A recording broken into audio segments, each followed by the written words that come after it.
আপনি কে? তুই কি করছিস মা? তার নাম রেহান চৌধুরী, সেলিম রেজা চৌধুরীর একমাত্র ছেলে, যে আমাদের এই আশ্রমের জায়গাটাকে কমার্শিয়াল প্রপার্টি বানাতে চায়। আর সেটা হাতেল করার জন্যই স্যার এখানে এসেছে। আপনারা সবাই মিলে আপনার মুখে তাকে মেরে ফেলেছেন।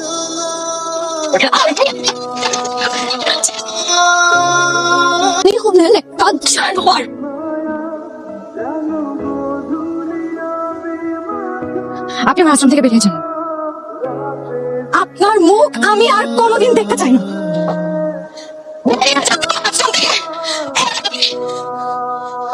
আপনার মুখ দেখার থেকে আমি মরে যেতে স্বাচ্ছন্দ্য বোধ করবো।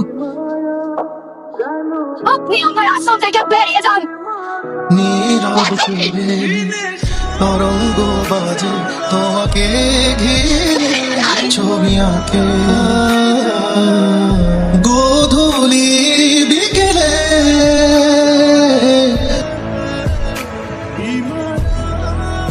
আপনি এখানে কেন আসছেন?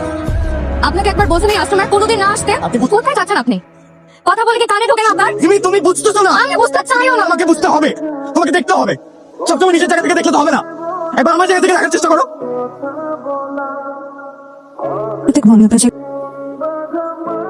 আমি তোমাকে ভালোবেসে এখানে আসছিলাম, আজকে সকলের ভালোবাসা আমি এখানে আসছি। আমার জন্য ভালোবাসা কখনো মিথ্যা ছিল না, কখনো।